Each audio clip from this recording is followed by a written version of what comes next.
அனைவருக்கும் வணக்கம். Welcome to ever green guidance. எல்லாரும் பார்த்தீங்கன்னா நீட் எக்ஸாமினேஷனுக்கு ஆர்வமாக ப்ரிப்பேர் பண்ணிட்டு இருக்கீங்க. அதே நேரத்தில் நமக்கு அட்மிட் கார்டு எப்போ வரும் அப்படின்னு ஒரு வீடியோ போட்டிருந்தோம். எக்ஸாம் சிட்டி நோட்டிஃபிகேஷன் எப்போ வரலாம் அப்படிங்கிற ஒரு டென்டேட்டிவான வீடியோ தாங்க. லாஸ்ட் இயர் மே மாதம் 7ஆம் தேதி நடந்தது. இந்த வருஷம் மே மாதம் 5ஆம் தேதி எக்ஸாமினேஷன் நடக்க போகுதுங்க. மே 5th எக்ஸாமினேஷன் நடக்க போகுது. இப்போ last year exams city notification எப்போ வந்தது பேஸ் பண்ணி பார்த்து இந்த வருஷம் எப்போ வரலாம் அப்படின்னு சொல்கிறோம். அடுத்தது சாம்பிள் எக்ஸாம் சிட்டி நோட்டிஃபிகேஷன் எப்படி இருக்கும் அப்படிங்கிறதையும் பார்க்கலாம்.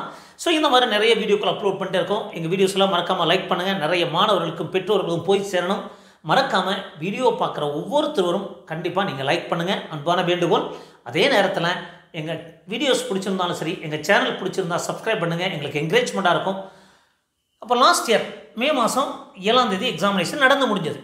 ஆனால் அதே நேரத்தில் எக்ஸாம் சிட்டி நோட்டிஃபிகேஷன் எப்போ வந்ததுன்னு பார்த்தீங்கன்னா ஏப்ரல் 30ஆம் தேதி வந்ததுங்க. 7 days முன்னாடி நமக்கு வந்துச்சு. அப்போ இந்த வருஷம் நமக்கு எக்ஸாமினேஷன் எப்போ நடக்க இருக்குது? மே மாதம் 5ஆம் தேதி. அப்போ 7 நாள் முன்கூட்டி நம்ம கணக்கு பண்ணி பார்த்தோம் அப்படின்னா கண்டிப்பாக எக்ஸாம் சிட்டி நோட்டிஃபிகேஷன் 28/4/24 வரக்கு வாய்ப்பு இருக்குதுங்க.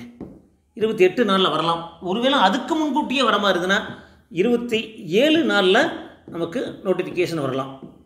அப்போது எக்ஸாம் சிட்டி நோட்டிஃபிகேஷன் இந்த 27 or 28 நமக்கு எந்த எக்ஸாம் சிட்டியில் நம்ம எழுத போகிறோம் அப்படிங்கிறது தெரிஞ்சிருங்க. அப்போது நமக்கு சென்டர் தெரியாது.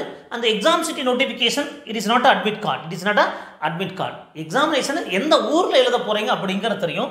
ஸோ அதில் என்ன மாதிரி இருந்தது அப்படின்னு பார்த்தீங்கன்னா அந்த சாம்பிள் எப்படி இருக்கும் அப்படின்னு பார்த்தீங்கன்னா எக்ஸாம் சிட்டி நோட்டிஃபிகேஷனில் உங்களுக்கு அப்ளிகேஷன் நம்பர் இருக்குங்க.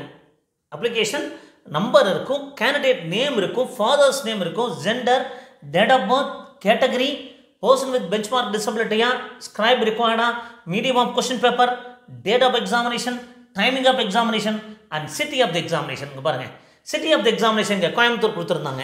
அப்போது this is not admit card for the need UG 2023. This is only advanced information for the allotment of the center city to facilitate the admit card shall be issued later. உங்களுக்கு ஒரு வசதிக்காக எந்த ஊரில் எழுத போகிறோம் அப்படின்னு தெரிஞ்சுக்கிறதுக்காக இந்த நோட்டிஃபிகேஷன் கொடுப்பாங்க. So to facilitate the candidate the admit card shall be issued later. அப்போது இது ஒரு அட்மிட் கார்டு கிடையாது. எந்த ஊரில் எழுத போகிறோன்னு தெரிஞ்சிடும். அப்போ நீங்கள் பிளான் பண்ணிக்கிறதுக்காக தான் இந்த எக்ஸாம் சிட்டி நோட்டிஃபிகேஷன் வரும். ஸோ இந்த எக்ஸாம் சிட்டி நோட்டிஃபிகேஷன் இந்த மாதிரி டேட்டாஸ் எல்லாம் கேட்கும். இது அட்மிட் கார்டு கிடையாது.